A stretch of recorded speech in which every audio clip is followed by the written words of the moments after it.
طرح مکمل کر کے نا ایک خوشبو تھوڑی سی انشاءاللہ پیش کرتا ہوں. زور سے لے کر اثر تک آپ بیٹھے رہے تو عالم دین کے لیے صحبت مہیا کرنا ضروری ہے. وہ عوام کے لوگ ایسا موقع دے نہ آئے.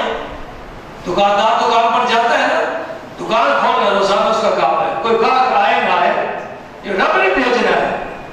عالم دین بیٹھا رہے انتظار میں, ہو سکتا ہے کوئی دین سیکھنے والا, کوئی وظیفہ پوچھنے والا آ ہی جائے.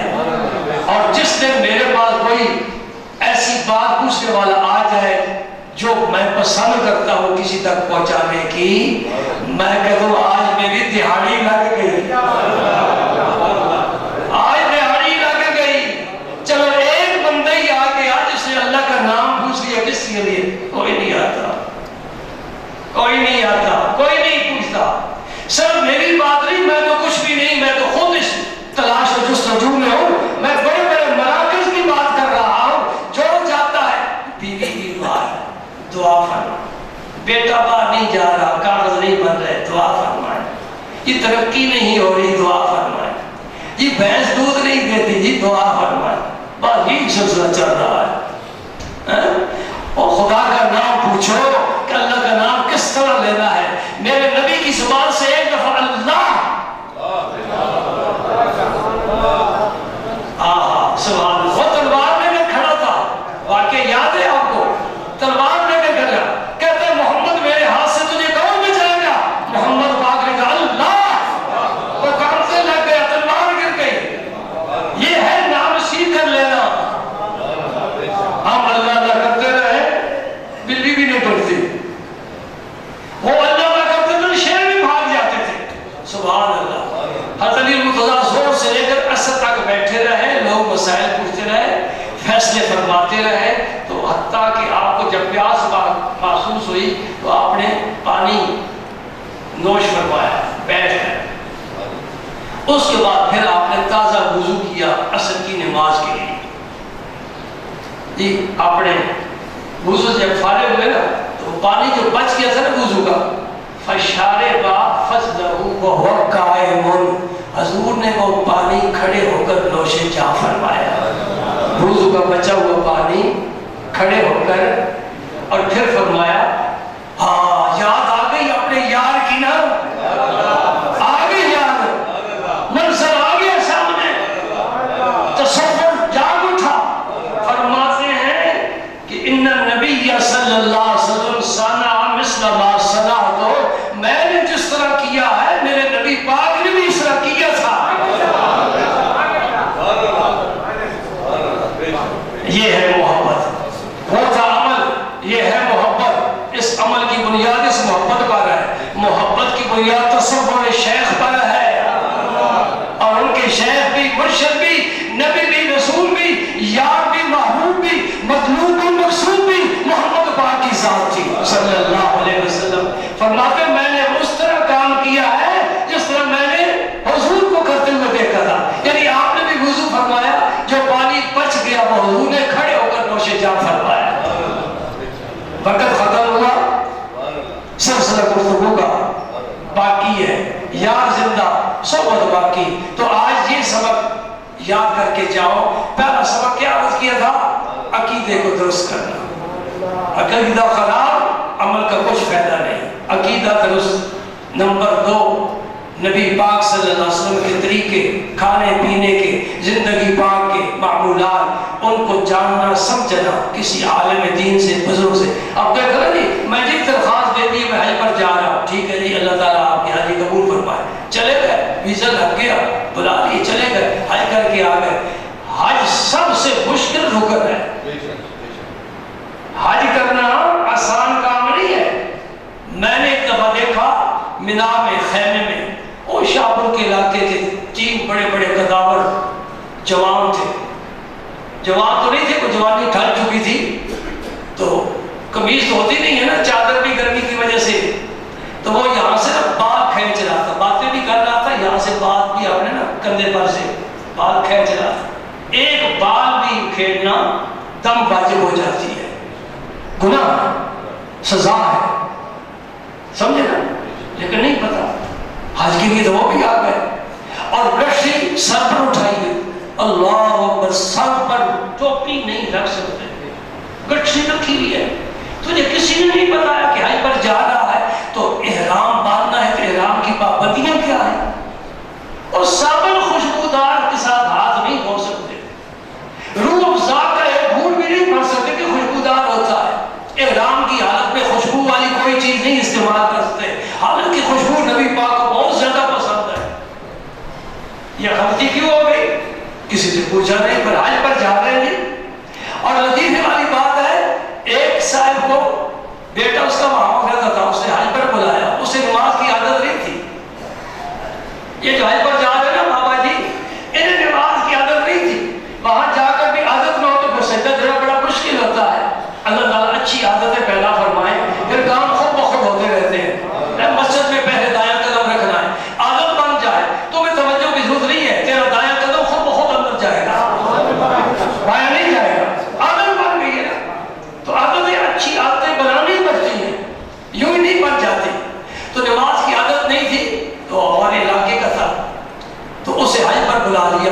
پہلے تو وہ کہتا تھا میں نے جا کر کیا کرنا ہے، میں کہا نہیں بابا میرا شوق ہے، بعض بچوں کو شوق ہوتا ہے، والدین کو شوق نہ ہو، بچے کو شوق ہے کہ حج کرے میرا باپ۔ حج پر چلا گیا تو وہاں نماز نہیں پڑھتا تھا، وہاں جا کر بھی نماز نہیں پڑھتا تھا۔ بیٹے نے کہا بھائی یہاں آ کر نماز نہیں پڑھتا، انہوں نے کہا بھائی تو نے مجھے نماز کے لیے بلایا ہے کہ حج کے لیے بلایا ہے؟ نماز کے لیے نہیں بلایا، حج کے لیے بلایا، میں حج کروں گا نماز نہیں پڑھوں گا۔ اللہ اکبر۔ پھر میں دیکھ رہا ہوں جب وہ عرفات کے میدان میں گیا ہے اور جاتے ہیں لوگ، میں بھی گیا ہوں، میرے جیسے کئی لوگ جاتے ہیں، کئی گناہ گار سیاکار جاتے ہیں، وہاں جا کر پھر کھڑے ہو کر ہاتھ پھیلا کر دعا مانگتے ہیں۔ اصل کی نماز پہلے زور کے وقت میں پڑھ چکے ہیں، اب اصل معافی ہے، اب مغرب تک دعائیں مانگو، رب سے معافی مانگو، اے اللہ میں گندا ہوں پاک فرما دے، اے اللہ میں ناقص ہوں تو کامل ہے، میرے ہاتھ پر رحم فرما۔ پھر آنسو خود بخود گرتے ہیں، دل تڑپتا ہے، گناہوں کی پوری لسٹ، پورا دفتر سامنے آ جاتا ہے، اللہ کی رحمت بھی سامنے ہوتی ہے، نبی رحمت کے وعدے بھی سچے ہیں، وہ بھی سامنے ہوتے ہیں۔ بندہ جب معافی مانگتا ہے رب سے، میرے رسول اللہ نے فرمایا اس دن شیطان اپنے سر میں اتنی خاک ڈالتا ہے، اتنی خاک ڈالتا ہے، میں تباہ ہو گیا، میں برباد ہو گیا، میری ساری کوششیں محنت ضائع ہوگی، رب سے یہ سارے بخشش لے کر جا رہے ہیں۔ پھر رب کسی کو مایوس تو محروم نہیں کرتا، یہ رب کے حقوق ہے، غلطی ہو ہی جاتی ہے۔ اس دن یقین رکھو عرفات کے میدان میں جس نے رب سے معافی مانگی سچے دل سے، اللہ پاک نے سب کے گناہ معاف فرما دیے۔ نتیجے والا فرماتا ہے ان الحج یحکم ما کان قبلہ، حج سے پہلے جو کچھ بھی کیا ہے حج کرنے کے بعد تو بالکل اس طرح تو یوم ولدتہ امہ، اس طرح سجدے آج میں شکم مادر سے نکل کر آ رہا ہوں، اب نہیں ڈیری تیری تیار ہوگی، پہلا دفتر سارا دھو دیا ہے، صاف کر دیا ہے، کوئی تیرے ذمہ نہیں ہے۔ تو جیسا بھی کوئی گیا جب اللہ کی جناب میں معافی مانگی، اللہ تعالیٰ غفور الرحیم ہے، کہتا آج گیا ہے میرا بندہ، میرے دروازے پر آ گیا ہے، پھر مانگ بھی رہا ہے، پھر رو بھی رہا ہے، گریہ زاری کر رہا ہے، کیا فرق پڑتا ہے ایک مشت خاک کو بخش دینا، یہ کوئی فرق نہیں پڑتا۔ طلب کے شام کریمی نے لے لیا بوسہ، کہا جو سر جھکا کر گناہ گار ہوں میں۔ بندے نے جب اعتراف کر لیا اور آئندہ نہ کرنے کا عہد کر لیا، بھائی ایسا کوئی کریم تمہیں مل سکتا ہے؟ ایسا کریم جس کے سامنے بندے نے اپنے گناہوں کے اعتراف کر لیا ہے اور آئندہ نہ کرنے کا عہد کر لیا ہے، معافی مانگتا ہے مولا کریم مجھے معاف فرما دے، میرا رب معاف فرما دیتا ہے۔ ہم بھی اپنے رب سے اس کے نبی پاک کا وسیلہ دے کر معافی مانگتے ہیں، اے مولا کریم ہم نادان ہیں، بڑے نادانی کے کام ہو جاتے ہیں، تو کریم ہے، بخشنے والا ہے، غفور الرحیم ہے، جس طرح ستاری کی شان تو نے دکھائی ہے، ہمارے عیبوں پر پردے ڈالے ہیں، کسی کو کچھ پتہ نہیں ہے اسے کہ کیا عیب ہے، اسی طرح پردے میں چھپا کر اسے معافی فرما دے، تیری شان کریمی سے کچھ بعید نہیں ہے۔ وآخر دعوانا